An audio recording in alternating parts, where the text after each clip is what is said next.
In a lot of ways, we're seeing both Trump telegraph the kind of world he wants to live in, and then we don't have to use our imagination too hard because we could see that world manifest in front of us because Trump tells us he wants to emulate Vladimir Putin.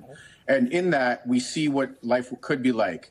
We see a world in which Trump would like to eliminate his opposition. He'd like to imprison them, poison them, potentially murder them. Mass deportation. We saw that play out in regards to Russia. And what I fear and what I frankly desperately hope doesn't happen is that we don't have to have our population come out in thousands or tens of thousands to protest against barbarism in the United States. It's striking that over the course of 2 years of war, Putin has done everything he could to suppress that population, to oppress that population, and think he's cowed them. And clearly that's not the case. People were out on the street chanting against the war, chanting for Alexei Navalny and for a different vision of Russia.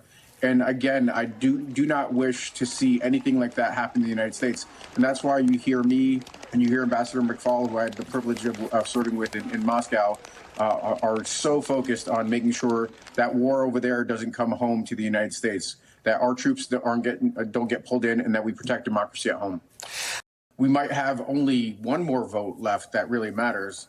If Trump comes to office, he's already declared that he intends to be a dictator.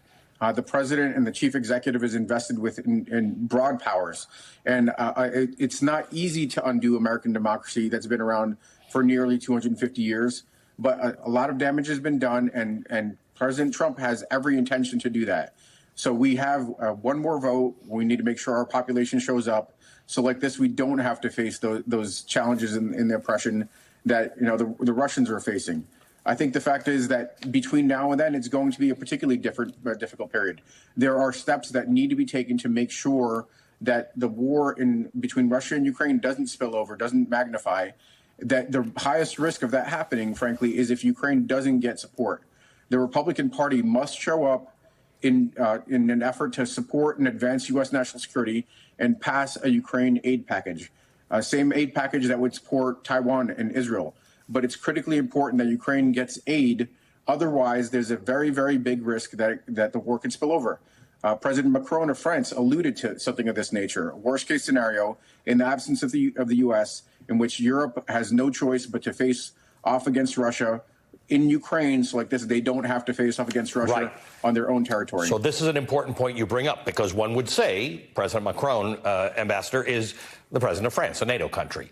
Why would Russia go into a NATO country? I want to remind our viewers of what Donald Trump said on February 10th in South Carolina about a nameless NATO leader who said, if we don't pay what you say we're supposed to pay, which is a sort of a misrepresentation to start with, will you protect us if Russia does something? And here's what former President Trump said. No, I would not protect you. In fact, I would encourage them to do whatever the hell they want.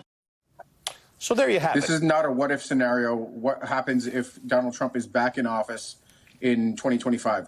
The threat is real, because what Donald Trump has done is he's offered a signal that the Republican Party, not just Trump in the future, but the Republican Party today would not show up in the event of an attack on NATO. And that's a recipe for disaster. That's an invitation for Putin to test that resolve.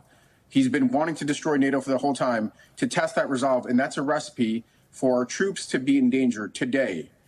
Because we would defend him, but he might not perceive it that way. And that's the same kind of scenario that unfolded in the weeks and months before February 2022, where Putin believed he saw the signal that the Republican Party, the political establishment in the United States, wouldn't show up, and he struck.